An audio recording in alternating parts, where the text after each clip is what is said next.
In 2012, Metro Trains Melbourne gave me a $200 fine for urinating on 5 different seats, but they also released the song Dumb Ways to Die. And I remember questioning whether those deaths were actually the dumbest ways people in the world have died. But since my parents cut off my internet access due to a severe gooning addiction, I had no way to double check. Fast forward 13 years later, I still have a gooning addiction, but I now have internet access. And I recently discovered that humans have some of the most stupid and easily preventable deaths, such as this guy. Frank Cable.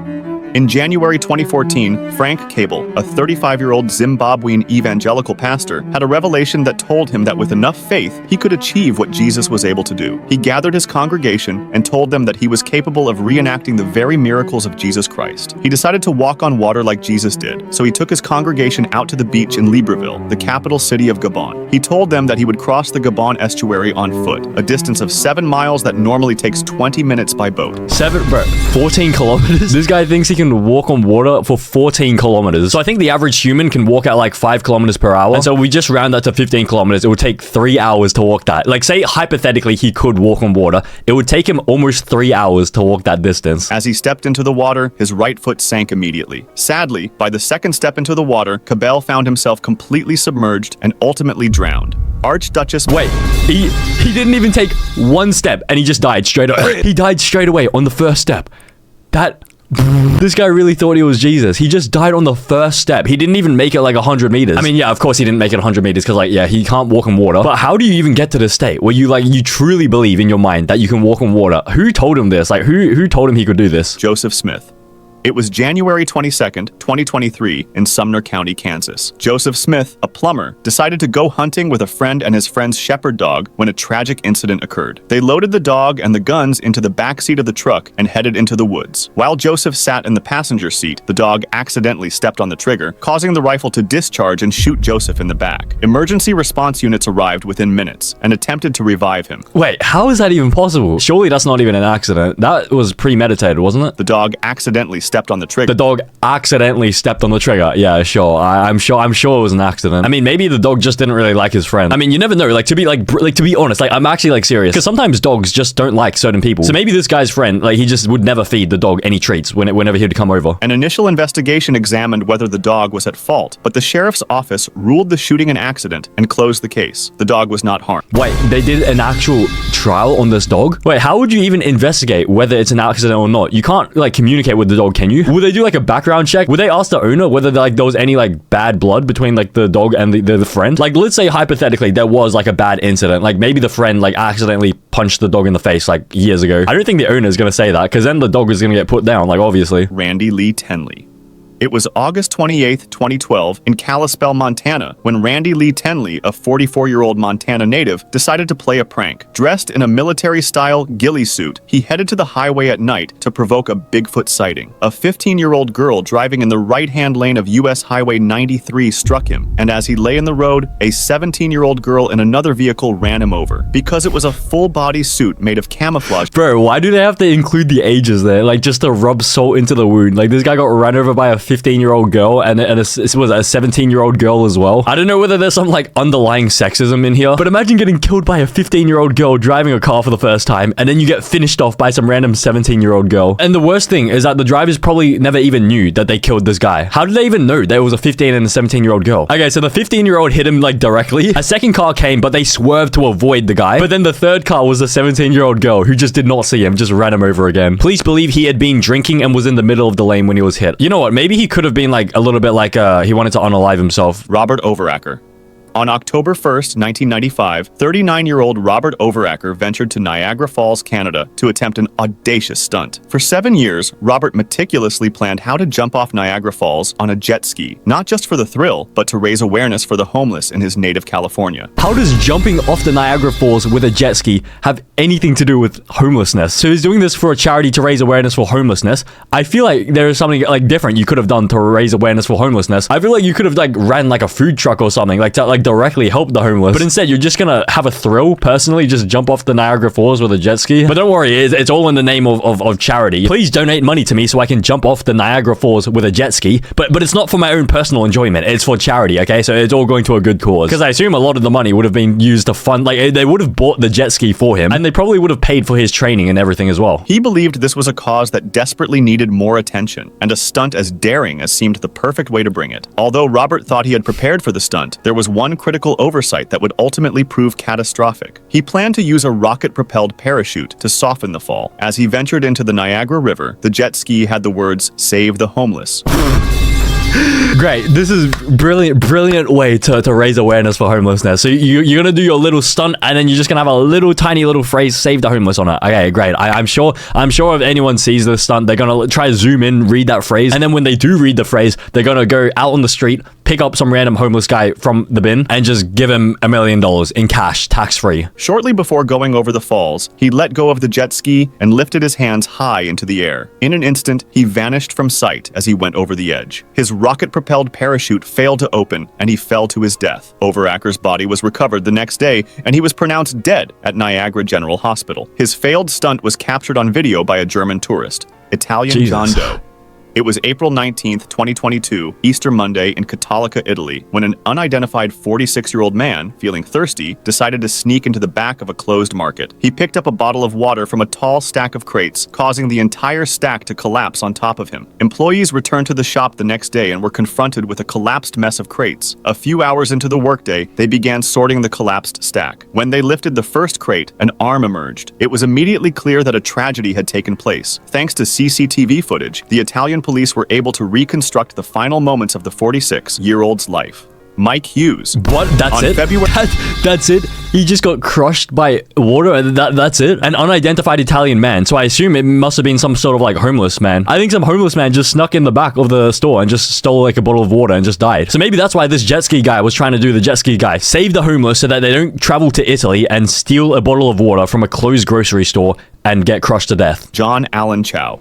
In November 2018, John Allen Chau, an American Christian missionary, illegally traveled to North Sentinel Island to contact and live among the Sentinelese, an isolated indigenous group, so he could convert them to Christianity. I'm pretty sure indigenous tribes don't speak English. Most of them don't speak English. What about this one? Where is this? North Sentinel Island. Bro, this is an island in India. Bro, and the tribe does not speak English. They speak Sentinelese. I feel like converting them to Christianity would be just as useful as like just trying to teach them like, Italian brain rot, because they wouldn't even understand either, because they don't even speak English nor Italian. On the 15th of November, Chau paid local fishermen to take him to a point between 1,600 and 2,300 feet from the island's shore, so he could continue to the island by kayak. As he approached, he attempted to communicate with the islanders and offer gifts, but he pulled back after facing hostile responses. On another visit, the islanders reacted to him with a mixture of amusement, bewilderment, and hostility. He sang worship songs to them and spoke to them in Xhosa. They either fell silent or laughed hysterically. Wait, Xhosa? They don't speak Xhosa, do they? I thought they speak Sentinelese. So this guy went there in 2018 when like the internet was like already invented. So he must have known that these people don't speak English, and yet he still tried to go there to try convert them to Christianity with English. And then when he tries to speak in their own native language, he just completely gets the language wrong. He starts speaking the wrong language. I feel like this would be an insult. Like, wouldn't it? This would be more of an insult. Like, I'm Chinese. Imagine if someone came up to me speaking like full Korean or full Japanese, expecting me to like understand it. When he tried to hand over fish and gifts, a boy shot a metal-headed arrow that pierced the Bible he was holding close to his chest. After that, he retreated again. I know you're trying to preach Christianity, but like, take this as a sign from God that you gotta leave. Like, just leave forever, don't come back. God has literally given you a second chance of life.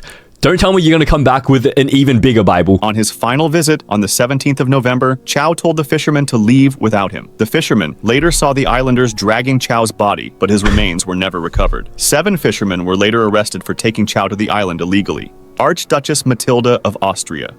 It was May 22, 1867, at Hetzendorf Palace in Vienna. 18-year-old Archduchess Matilda Marie Adelgunde Alexandra of Austria had put on a gauze dress to go to the theater and then lit a cigarette. Wait, cigarette? They had cigarettes in 1867? 1867, that's like ancient Egyptians. How like they're cigarettes? Oh, here. Okay, so this is what they looked like. Okay, now it makes sense. Soon she heard her father approaching, and she remembered that he had strictly forbidden smoking. So she hid the cigarette behind her, accidentally setting her highly flammable dress on fire. Her back, arms, neck, and legs were severely burned before the fire could be extinguished. She suffered second and third degree burns over her entire body. Parts of her dress had melted into her skin, and she ultimately died of these injuries 2 weeks later. Her entire family witnessed her death. Wayne Roth. On November 8, 1997, 38-year-old Wayne Roth went to visit his friend Roger Croteau in Jenkins, Pennsylvania. While drinking beer and getting high with his friends, he decided to grab his friend's pet cobra from a reptile tank nearby. He was instantly... Wait, a pet cobra?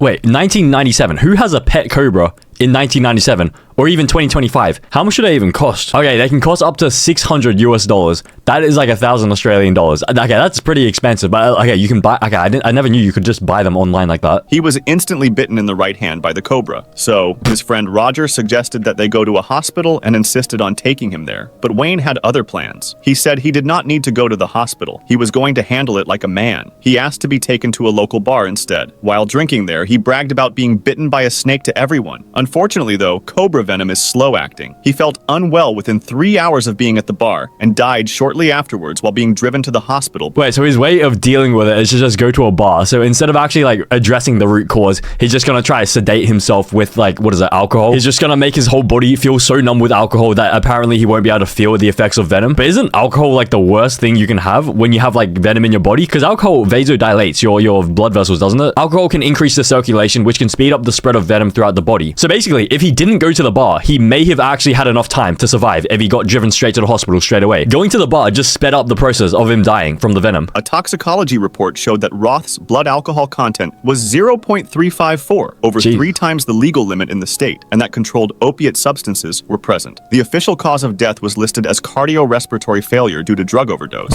So he had so much alcohol that they couldn't even list the cause of death as like the venom from the king cobra. So that means even if he didn't get bitten by the king cobra, he may have died anyways if he just went to the bar normally. So that night he was probably destined to die whether he got bitten by the king cobra or not. Luciano Ray Cecconi. On January 18, 1977, 28-year-old Lazio footballer Luciano Ray Cecconi, along with his teammate Pietro Guedin and another... Bro, okay, no offense, but why does this sound like some like Italian brain rot? I feel like this could definitely fit some sort of like Italian brain rot. No offense, of course. Along with his teammate Pietro Guedin and another friend, decided to stage a fake robbery in Bruno Tabacini's jewelry store in Rome. They believed it would be a hilarious prank. The trio masked up and stormed into the shop, shouting that it was a robbery. Unbeknownst to them, the store had been robbed just days earlier, and the owner, Bruno Tabacini, had armed himself as a precaution. When the masked men entered, Tabacini did not hesitate as he aimed his gun at Ray Cecconi's accomplice, who immediately dropped his weapon and raised his hands. But Ray Cecconi was committed to the prank and continued acting. Tabacini fired, hitting Luciano. Ray Cecconi's last words were reportedly, "It's a joke. It's only a joke." It's just a prank, bro. It's just a prank. What a hilarious prank. Okay, that's not a good prank. I mean, to be fair, this was like 1997, was it? I don't think they were even recording anything. This was like before YouTube existed. So they just did this prank without even recording it. They did the prank for the experience of the prank. Wow, is this how people entertained themselves back in the day before the internet? The gunshot wound was so severe that he died just 30 minutes later at the age of 28, leaving behind his wife and 2 children. Bruno Tabacini was arrested and held for 18 days before being released without charge. Judge Severino Santiapici declared that the death was the result of self-defense and a terrible accident. Gary Hoy. Fair enough. On July 9th, 1993, Gary Hoy, a Canadian lawyer, was working in his office on the 24th floor when his secretary asked him to give a tour of the office to a group of law interns. While showing the interns around, he attempted to demonstrate the strength of the building's window glass by slamming himself into a window. He had performed this stunt many times before, bouncing off the glass. After one successful attempt, Hoy tried again. In this instance, the force of his impact removed the window from its frame, causing both the intact window and Hoy to fall from the building. He fell 24 stories to his death. I mean, surely there's a better way to like prove the strength of like a windshield. Like, couldn't you have just done the Tesla Cybertruck method? Like, you could have just thrown the metal ball at it and just like smashed the windshield. Because at least like if you fail, it's like safer if you just throw something at it instead. But the thing is, the glass didn't even shatter, so like it was still strong enough to withstand his like body. It just detached itself from the window frame, so it wasn't even the fault of the actual window. Whoever installed it just didn't install it properly. Alejandro Casares and Roberto Moreno. It was May 24th, 2019, in Lake Charles, Louisiana. Two Texans, Alejandro Cazares and his friend Roberto Moreno, were driving south when they encountered a lifting bridge closed to vehicular traffic to allow boats to pass. With the safety gate down, Moreno exited the vehicle and pushed the gate arm up. Cazares then drove under the gate, picked Moreno up, and continued toward the ramp at the end of the bridge. They stopped briefly before Cazares placed the vehicle in reverse and accelerated forward in an attempt to jump the bridge ramp. The car became airborne, landed in the waterway, and sank to the bottom. Cazares couldn't exit the vehicle, while Moreno was found outside the submerged car. Bruh. The biggest question for all of these is like, why? Like, why are you in such a big hurry? Like, maybe they were under the influence of alcohol. They thought this was GTA in real life. Or maybe they were like smuggling like a dead body or like drugs or something. And they needed to get away from like the police or something. Or maybe they were on like some sort of road trip and they just wanted to beat the traffic, beat the rush hour traffic. Or maybe they were just dumb. Like they could have just been like extremely dumb. I think that's probably like the most likely explanation. Because the thing is, one person was trapped inside the car, so they obviously drowned. But the other person was found outside the car and he drowned. You can see the sea level is up here. You could have just swam up. But instead, I think he drowned trying to get this guy out of the car. But couldn't you have just gone up and just survived, just swim up? Both were pronounced dead at the scene. Eric Barsha. It was July 12th, 1997, in Reston, Virginia. Eric Barsha, a 22-year-old fast food worker, decided to go bungee jumping on his day off. He couldn't find any place to practice bungee jumping in the area, so he figured he could do it himself. He chose a nearby railroad bridge in Lake Accotink Park, standing 70 feet high, as his jump-off point. He tied together a bunch of bungee cords, which turned out to be a few feet shorter than the height of the bridge. He headed to the jumping location, tied one end of the bungee cord around his leg, attached the other to the bridge trestle, and jumped. Yet the cords did not stop him above the ground. Eric failed to account for the cord's stretch, making the total length of the cords greater than the height of the bridge. He hit the ground with such force that he died instantly. Oh my god, that is... And this was his first time doing bungee jumping. Right, he was 22 years old. He would have graduated high school. Surely he would have done like math in high school, right? But even if he did do it successfully, how would he get back up? He was there by himself. So is he meant to just climb back up all the way? 21 meters. Is that the recommended height for bungee jumping? Recommended is between 160 to 440 feet. Okay, what did this guy do again? He did it 70 feet off a bridge. This is less than half the recommended distance. Acton Beale. On May 15th, 2011, at 4:30 a.m., Acton Beale, a 20-year-old from Brisbane, Australia, had been out drinking with a friend and planking, posing face down in various unusual spots on their way home. He decided on a more daring planking stunt and asked a friend to film it. He went to the balcony of his 7th-floor apartment and attempted to plank there. While trying to lie down on a fence on his balcony, he lost his balance and fell 70 feet, fatally injuring himself. The emergency response units arrived within minutes and attempted unsuccessfully to resuscitate him. Am I missing something? Why is planking such a big deal? Even in Australia, I've never heard of planking being such a big deal. Why is he just planking on his night out? He just starts planking on random objects. Okay, maybe he's so drunk that he thinks planking is like an impressive feat. Like planking on some random bench in the park next to a sleeping homeless man. Like he just kicks all the homeless people off the bench just to plank on the bench and then they can go back onto the bench afterwards. He died on the spot, becoming the first known death caused by planking. Well, I guess he can add that to his resume at least. I guess, actually, is there a positive out of this? I don't even know whether it's worth it. Edward Archbold. In October 2012, Edward Archbold, a 32-year-old from West Palm Beach, Florida, decided to participate in an eating contest at Ben Siegel Reptile Store in Deerfield Beach. He had to eat as many live cockroaches, crickets, and worms as possible so he could win a giant snake. He was competing against 30 other... Wait, so maybe this guy won the cobra and then he was here. Which one was it? So he won the cobra and then this is how this guy got his pet cobra. So maybe this guy got the pet cobra from winning an eating competition in Florida. He was competing against 30 other participants, but unlike them, who ate one insect at a time, he shoveled handfuls of crickets, worms, and cockroaches into his mouth and drank water to wash them down. He won the contest. No one else ate close to what he did. He immediately went to the bathroom to vomit, then became ill and collapsed in front of the store. Paramedics rushed him to the hospital, where doctors pronounced him dead. About 30 people ate the insects, but authorities said none of the other contestants became ill. The death was ruled an accident caused by asphyxia due to choking and aspiration of gastric contents. Accident? Accident? Wait, let's just fact check this. Is eating live bugs dangerous? Okay, apparently it's generally not dangerous, but if there was bacteria on it, it could cause illness. Actually, you know what? Overall, it doesn't really look that dangerous. So I guess he just got a little bit unlucky. But then who would win the snake? Who does the snake go to next? Mike Hughes. On February 22nd, 2020, 64-year-old amateur rocket builder Mad Mike Hughes, with the help of his partner Waldo Stakes, decided to reach an altitude of 5,000 feet while riding his homemade steam-powered rocket. Hughes was well known for his belief that the Earth was flat. He hoped to prove his theory by going to space. The test was a stepping stone toward getting as close to space as possible. Mike propelled himself into the air and then crashed into the ground. The parachute, designed for landing, deployed too early and detached from the craft seconds after takeoff. Mike did not survive and was pronounced dead on impact. Well, I mean, is this surprising though? He believes the world is flat and yet he can't build a functioning rocket with like a functioning parachute. But there's one death that I know of that I'm surprised the Paint Explainer didn't add on this list. Maybe it was too short. But basically, in 2013, there was a dude that got like death by boobs. Basically, it was death by boobs. Don't ask me how I know this, but basically there was a 51-year-old woman who basically smothered her own boyfriend to death using her boobs. So basically suffocated him using her boobs. And she faced manslaughter charges, which is pretty serious. And so rest in peace to this guy. But like, honestly, like, okay, if you think about it, if you were forced to choose like one way to die, like out of every single method in the world, like, you know, burning to death, drowning, falling off a cliff, low-key, like dying by boobs, like being drowned by boobs, like low-key,